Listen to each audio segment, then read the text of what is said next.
Shadow Generations. The start of it just recaps Shadow's backstory for almost 2 minutes in a way that does nothing to get you emotionally invested. It's just narration as it shows pictures with uninteresting camera movement, and that's boring no matter what.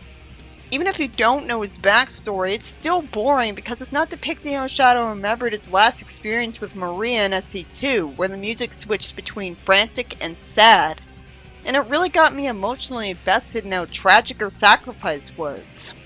Then it shows when Shadow's life began. It's at least interesting to see Maria in good graphics looking how you actually imagine her to for the first time. That was nice. But the novelty wore off in just seconds and it went back to being really boring because I already know his backstory. And it's clearly not going to show me something new. It's impressive that they gave Maria a good voice for the first time. Then it shows Shadow in the present telling Rouge over an earbud that's weirdly invisible that he's in the Ark. And he reminds her Gunn wanted him here because there was an unusual life form there. It's nice that he's working for Gunn instead of being someone who just stands around or antagonizes Sonic. But it'd be way better to confirm that he's still working for Gunn instead of insisting Gunn's not around in some extra canon material and ignoring what the fans want out of arrogance. Shadow finds a fake Chaos Emerald, and he's also got a real version of it. At the same time that the Time Eater captures Sonic's friends, Shadow gets sent to the White Void even though he was nowhere near the Time Eater. So, did Eggman know Shadow was on the Ark?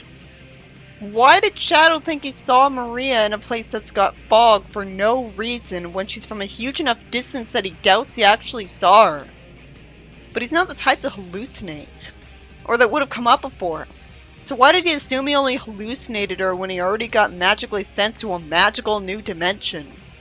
It was gutsy to have Maria and Gerald temporarily brought back here for this game. But it's such a blatant rating stunt. It's just using the memory of some dead characters that meant a lot to Shadow as a cheap way to get attention. It doesn't look justified by the story yet that they're here. So I'd have just been confused and uninvested if I saw this blind. This is the first time I've seen the cutscenes line by line, but I already had the vague idea the story spoiled. A part of what's in the story is that Shadow's getting new abilities, and it just seems so arbitrary that I can't take it seriously. And we see a one-eyed creature, so anyone would assume it's Black Doom since Maria came back too. I guess we're supposed to assume that the biosignature on the Ark was Black Doom, but it doesn't make any sense because Black Doom's only here because of the White Void Time Eater shenanigans, because he was sent back to when Black Doom was alive. So why would Black Doom be in the present before the Time Eater captured any of Sonic's friends? Shadow finishes off the Bio Lizard, which was also brought back. And then Black Doom praises them on making progress and calls him excellent. Why doesn't he ask why he wants him to make progress? Shadow says he destroyed him once. Why doesn't Black Doom wonder why he said that? He won't remember that happening to him. If the things that give him more abilities come from Black Doom, why didn't Black Doom just send him all those things immediately?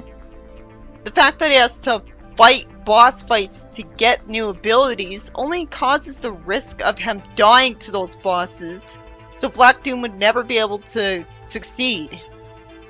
Black Doom says this temporal anomaly accelerated his plan to take over the world, instead of saying it's the reason he's alive at all.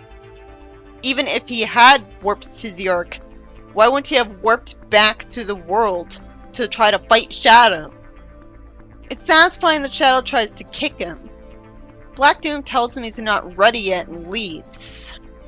He sees Maria run from aliens, and his eyes start glowing red for the first time, like he's actually a cyborg. What's that about? Is that because he's got some new abilities now? Why does Maria cower instead of at least trying to punch the alien in front of her or run past it from beside it? Maria hugs him, and ends up wondering if he's alright because he looks grim. I would have found it interesting to see Shadow see Maria and Gerald again, but Archie already did that. This is just the first time he reunited with the real ones face to face. Why is she surprised he looks grim after he just had to save her from aliens who want to eat her? He finishes off Metal Sonic, who called him an imposter, which is confusing because Shadow never got created to frame Sonic, and didn't actually mean to. And you'd think Metal Sonic would have had all of the right information about him. Shadow gets shown concern again. Oh, I guess it's because he's holding his hands upward so it looks like they're cramped up. Gerald gives some exposition we already know. He ends up explaining they could better manage Maria's condition on the Ark. All that means is that since he's a genius scientist, of course he could better manage her condition at the place where all of his technology is. I'm glad this is the fullest extent to which the actual canon cutscenes elaborate on this. It'd be pretty stupid if she had to be in the Ark, regardless of whether there's technology in it. This would have been remotely interesting to me, but I already saw this exact same thing in Shadow the Hedgehog, and Archie Sonic. He warns him that Black Doom wants to take over him as a slave, which is a waste of time since the story ends up telling us that later anyways. The story is just mediocre to experience. Sonic's the type of person who likes to joke around, so it makes sense that he'd say to him when he said in SA2, even though it's not the right time. But the rest of the scene is just cringeworthy. Why would Shadow play along with him by also saying what he had said around him earlier? Shadow's not the type to just joke around. He wouldn't say it'll be a date to die for, because he already said that in an earlier game, and so he's not going to be taken seriously. And this time he's not planning to kill him, so it really doesn't make sense. Shadow's got no common sense if he thinks Sonic would let him keep an emerald he needs when he's not going to tell him why he would need it. He didn't tell him what his business was. I understand if it's because he doesn't want him to get involved, because for the sake of his ego, he'd rather handle it alone. Rouge doesn't approve of Sonic having an emerald, even though she doesn't know what Shadow's doing with it. And from her perspective, Sonic needs the emerald to save the world. She didn't even know what Shadow was up to. And out of nowhere, Shadow says Sonic got the fake emerald, and he tells Rouge to swap the fake for the real thing after he's done with it. Wait, then why did Shadow even do a race with Sonic at all? Why didn't he just give him the fake emerald immediately? Why did he complain about seeing him here as if he was scared of what might happen if he could just give him a fake emerald? Sonic wouldn't have questioned it, because he showed no common sense by refusing to give someone who was trying to save the world something he could turn super with. Surprisingly, watching all of the cutscenes doesn't show me a proper cutscene where Mephiles reintroduced himself to Shadow, like in the manga. He literally just sees him again when he starts a boss fight with him, and then when he beats him, he's naturally upset about it. I thought it would make a bigger deal out of it, because he was a really popular character who's really memorable. Maria tells Black Doom angrily that Shadow's nothing like him and would never serve him. That's the first time she was ever angry in canon. Nothing about her past behavior implied she'd ever have enough of a backbone to be impolite to someone. In the Shadow the Hedgehog level, she told him off for fighting some soldiers because it's not their fault. But at least she's not yelling at him in a passionate rant like in the manga. Shadow gets mad and says he'll kill all of the Black Arms. This is just ripping off the Shadow the Hedgehog game even more. The story wouldn't be so nothing to me if it had even an ounce of creativity that I didn't expect it to have. Like anything that wasn't already spoiled in the marketing. Maria feels off-put and grabs his hand, telling him that she doesn't want him to be full of hate, and tells him why she named him Shadow and encourages him to be more like her. Shadow grows wings, and eventually Gerald tells him he's proud of him and surprisingly calls him son. I hate that I don't know if he means that in a father way or not. And Shadow doesn't react like it means anything to him. Shadow reassures them, and says he'll continue to fight. It always sounds wooden when a character says I will instead of I'll. Who talks like that? Again, they hold hands with each other. It's something they appreciate, and I get that they're doing it because they're like family to each other. but I'm just neutral towards this because I know there's people who want these two dating each other. The lines he says right after this are also stilted. He references the fact that she wants the world to be a happier place. I don't like that he says the word wish here. It just seems wooden.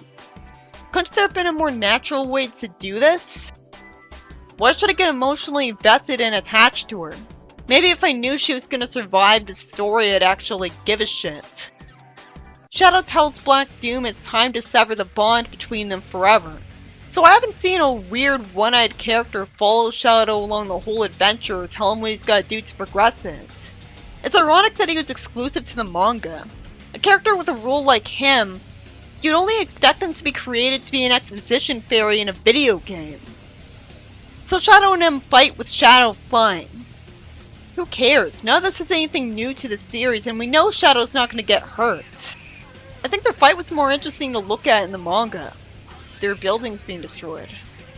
Black Doom says they're one the same. Why does he even bother saying something you should know is either delusional or a lie? If they were one the same, Shadow wouldn't be fighting him. Black Doom says he crafted everything until now, and Shadow's still gonna destroy him. He didn't literally create the entire universe Shadow was born in. Why would you expect the fact that he's bragged about creating this place to impress him enough so that he won't kill him? Rouge asks Shadow if he's gonna go to Sonic because he might need him, and Shadow says he's gonna settle something first. And Rouge just says whatever and flies away, showing no hint that she cares about what he chooses to do afterwards. Maria sits down in exhaustion, and she and Gerald start fading away because they're returning to their own time. Because Shadow's panicking, he says that he could freeze time with chaos control. Maria tells him they don't want to be frozen in one place in time. If they were literally frozen, then it'd be pointless to use chaos control here because they'd still be unable to interact with him. It'd be pointless to just keep them preserved as statues. So from what I've gathered, the reason Shadow killed him anyways is that he didn't know what it'd lead to. I guess what happened is Black Doom cast a spell so that Maria and Gerald would go back to their own time if Shadow killed him before he did. It's not like Black Doom ever said at any point, if you don't defeat me, I'm gonna escape the White Void and try to take over the world in the present. So why did he think there was any point in fighting him? I assume he thought he could escape the White Void. Shadow tells Maria she doesn't know what's gonna happen, which makes it blatantly obvious he's telling her she's gonna die pretty soon. And she just smiles and acts like she doesn't mind, which is really mature of her, and tells him a comforting line.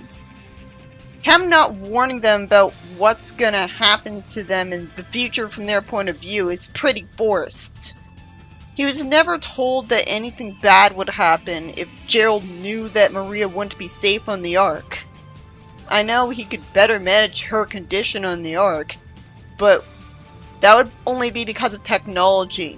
Why wouldn't he just bring the technology to a place other than the Ark? That's what annoyed me so much about the scene. He would have at least tried.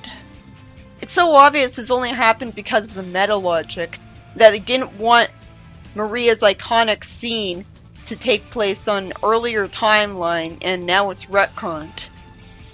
He tells them to wait, even though he should know there's no way he could ever stop them from disappearing or go with them. He decides to run away on his own. I don't know where I thought I heard that Rouge was the one who convinced him not to save Maria and that he could have saved her in this version of the story. I'm really relieved that the story wasn't like that, because there's no way in hell that he would have humored Rouge and let Maria die. If he had a way to save Maria, he would have done it. And Shadow's an anti-hero. He acted selfishly the entire time he had a game to himself. The story ends there. There's no dialogue. We already figured Shadow was sad. He cried when he said goodbye to Maria and Archie too, so I'm only slightly affected by this. I've already seen the concept of a hedgehog running away and a tear coming from his eye when Sonic was running while holding Chris in Sonic X, when saying goodbye to him. And it's literally nothing but credits after that. I guess the reason Black Doom didn't make it clear that Maria would disappear to keep him from killing him is because he was dumb enough to assume that saying he crafted everything in this world would make that clear to him. Or he knew that Maria would be able to guilt him to defeating him anyways. The story was just barely okay. It had a lot of instances where things were happening in it, so it was actually tolerable to watch. I hate that I didn't explain why Black Doom was suddenly able to craft everything in this part of the White Void, complete with bringing Maria and Gerald back, and not any of the other people in the arc. When if he was able to do that before, why did it never come up that he could do that in Shadow the Hedgehog? And it never explained why Shadow was getting new abilities either. So the whole story just felt arbitrary and half-assed. And it was also disappointing how uncreative it was with almost nothing new to actually contribute to the series. Just the fact that they brought back dead characters just for one game, which was just a pointless rating stunt to beg for our attention. But it does deserve a little praise for a few things. The things that everyone already praised anyways. Because it's so obvious. They perfectly remastered the scene where Maria said goodbye to Shadow. It actually had the same music as the original. It did the same thing with the music the original did by skipping from playing Shadow's theme to playing the sad music iconic to this. And Maria's interaction with him was nice, but also so predictably bland that I didn't need to experience the story for it because I could have predicted every interaction from the start. At least the manga tried to tell us new things about their past. Gerald really contributed nothing to the story, doing nothing but give exposition, except there's one time where he speaks to him affectionately. The script of the story is written by Ian Flynn from the start, but the stories of the games are always by Sega anyway.